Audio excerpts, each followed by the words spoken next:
Um...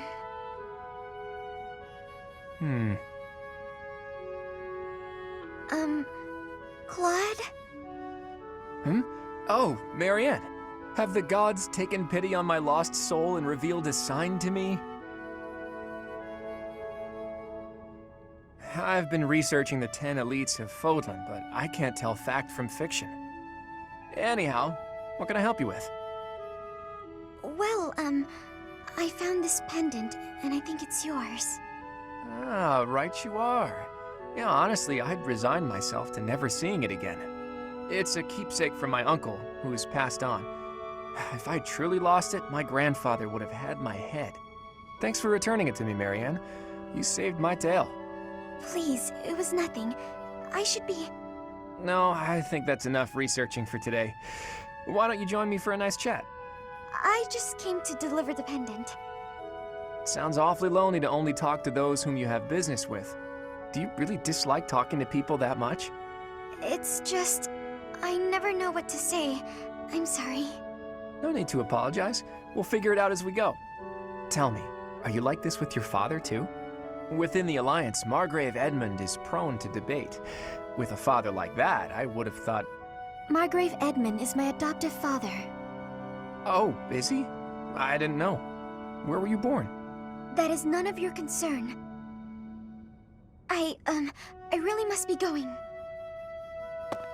She's hiding something, that much is clear. But that just makes me all the more desperate to know her secrets. Marianne, please accept my apologies for my behavior yesterday. I'm not sure what you mean. Asking you about your family like that was pretty insensitive of me. No matter how curious I am, that's no way to treat someone. I'm sorry. Oh, no. You weren't being insensitive. I just didn't want to talk about it. I don't spend much time talking about myself. Not to people, anyway. If not people, then with who? Unpeople?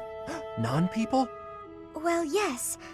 I'm much more comfortable talking to anyone who isn't a person.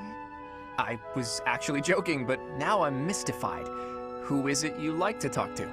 Dorte the horse. Ah, of course. Good old Dorte. And does he understand what you tell him? We understand each other. He tells me when he's sleepy, or when his stomach hurts, or if his nose itches. Sounds like a complainer, that Dorte. But let's table this fascinating discussion for just a moment. Now that we've gotten in some small talk, I'd like to know what you're hiding. You are hiding something, right? Your lineage, perhaps? No. If I'm wrong, I'm wrong. If it's all just idle gossip, that's fine too. But if it's something silly like, my ancestors were cursed, therefore I'm cursed, you should know that I won't accept that nonsense. That sort of thinking is stupid, and that's all there is to it. Say your ancestors were thieves. Does that make you a thief, even if you've never stolen a thing? Of course not. But people have burdens to bear from the moment they're born.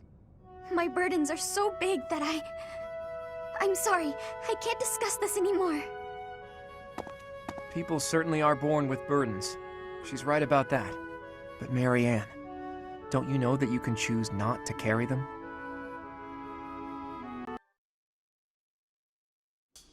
Oh, do you have an itch back there? I guess you can't scratch it on your own, can you? Hi, Marianne. Oh, Claude, it's just you. Sorry, I know you're in the middle of an important discussion with Dorte, but could I talk to you? About what? It's about this thing you think you're burdened with. I've tried to guess what it is. Please don't. This is making me a little uncomfortable. There's no reason to feel uncomfortable. It's not like I plan on saying it aloud. But if my guess is correct, there's something I want to tell you. Will you hear me out? Fine, I will listen. Once upon a time, in a faraway place. What the... Are you telling me a story? Just listen. Once upon a time, in a faraway place, there was a young boy. This boy came from a despised lineage. In short, his mother was a daughter of the enemy. So the young boy was treated horribly by everyone around him. He hadn't done anything wrong. Everyone hated him simply for existing. Yelling, fighting back, explaining himself. Nothing he did could change his situation. When he was finally old enough, he ran far away from home. He escaped. It sounds to me like he had no choice. I would have done the same had it been me. Thing is, after he ran away, he still found himself in the very same position. People in the outside world hated him for where he came from. Well, now that's... The boy thought he had no place to go. All he could do was destroy the boundary between the inside and the outside worlds. Destroy the boundaries? Right. If there was no outside and inside, just one side to share, then the people outside wouldn't have a reason to hate him anymore, right? It wouldn't be easy, but if he managed it, he could shrug off that burden. The point is, people are born with burdens to carry.